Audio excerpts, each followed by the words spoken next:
All right, so I had all these pink slips of calls that I got, and I wanted to return the calls, and I never did.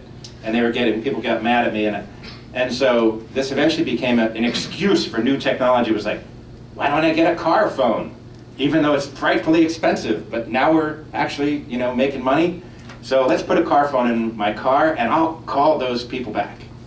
So we do that. We get the car phone. It works like a charm. In those days, the towers were high. There were hardly any people on it. It used a technology that was really awesome called analog. It was great. The voice quality was great. It had a big amplifier that went back in the trunk and an antenna on the roof.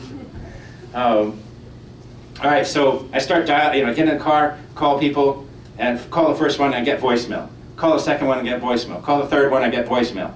And then call the fourth one, I get voicemail. And I think, besides not getting these people, my lifespan is going to be inversely proportional to how many times I dial this phone. This is dangerous.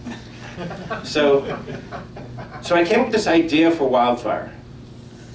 And the idea was, I think, was really actually very simple. The idea was this. Why don't we just reverse it? These people who called me, they really do want to talk, right? And I believe they would talk if they knew I was available.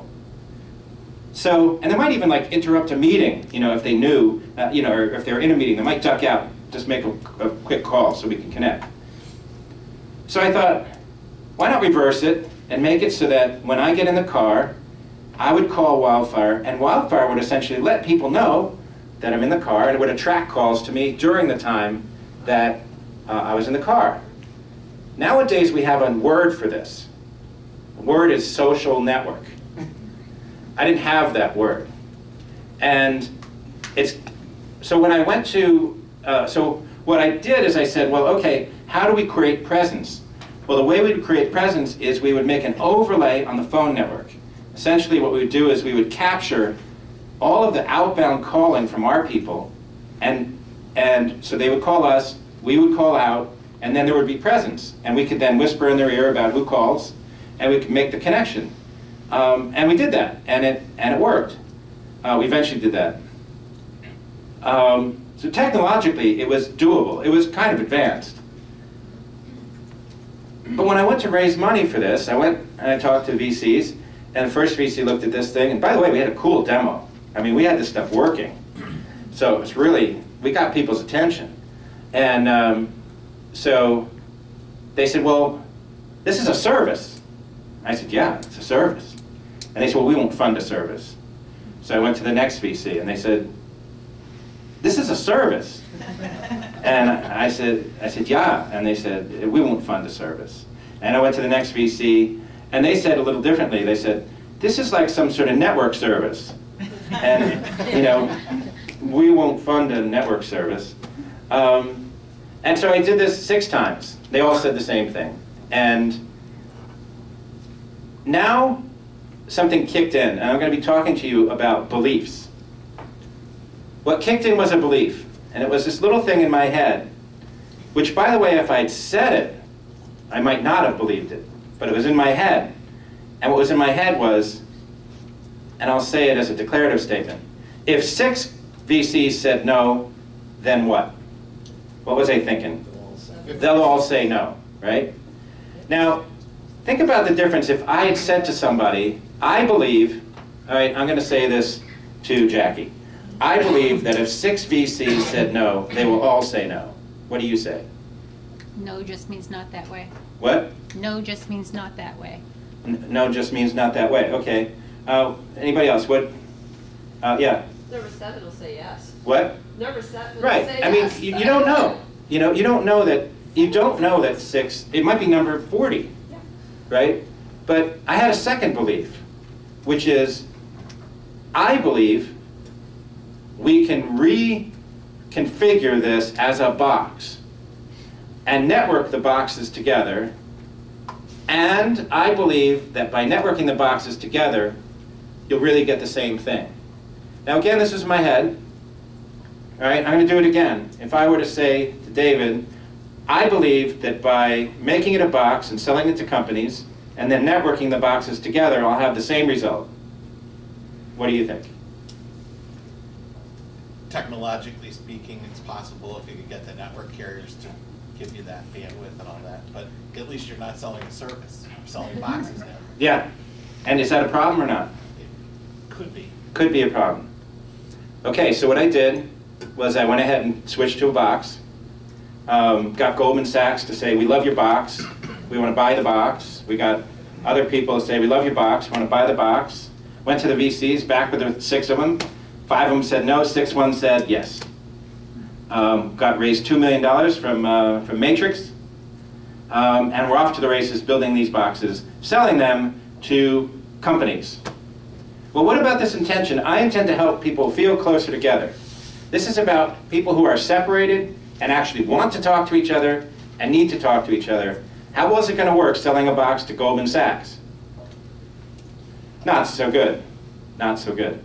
And how well are we going to be able to network these boxes together so just in case somebody from Goldman Sachs and from Ford Motor Company want to talk to each other, that network is going to make it work? Not so good, right? Well, it wasn't so good. The box was awesome. It really was a great box. All right? But my belief is that mental error in belief, was a fatal error.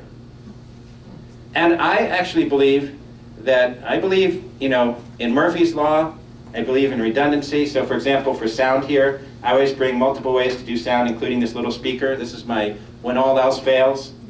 Right? And so we couldn't figure out this stuff, and that worked. Right? So anyway, so I believe I made redundant fatal mistakes. So switching to a box was enough. And there were others that I made. But just think about this. And I believe this, is that if back then I had said those 2 words, I believe, followed by what I believe, to people that I trusted, I think I would have gotten feedback that says, you know, let's just keep going. You know, that's just 6 VCs. But you get these things in your head, and you get them in your head as declarative statements. Not I believe, but if 6 VCs say no, they'll all say no. Boom, done. Fatal error. All right, so I intend to help people follow their heart. And I believe that the best startups spring from founders who follow their heart. And I don't think all founders do it. And I think they don't do it for a variety of reasons.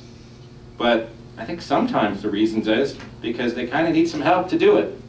I actually needed some help to do it on Wildfire. I believe if I'd gotten some of that help, and here's the scary part, I believe if we'd gotten some of that help, I might have built that company from the heart. Whether it would have been worth what it was worth in the bubble, I don't know.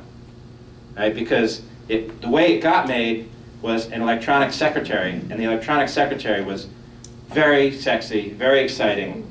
It didn't follow my intention really, but it did follow what the excitement was in the marketplace. And we sold it for a lot of money. So I'm not telling you that following your heart is a magic answer to making money. It's not. I think it's a great answer for building something that you love, that you're proud of, and for taking you to the next thing. One of them may make money, one of them may not. No promises. But I think it is the best way to build startups.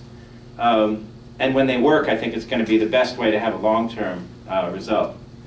So I'm working on this book or blog or iPad app. I don't know what it's going to be yet. But I call it Love Machine. And Love Machine intends to help founders build their startups from the heart. So here's the cover I made. It's Love Machine, How to Build Your Startup from the Heart.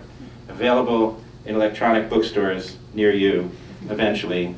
Maybe on your iPad, who knows. Maybe a blog, we'll see. That's a long tagline, right?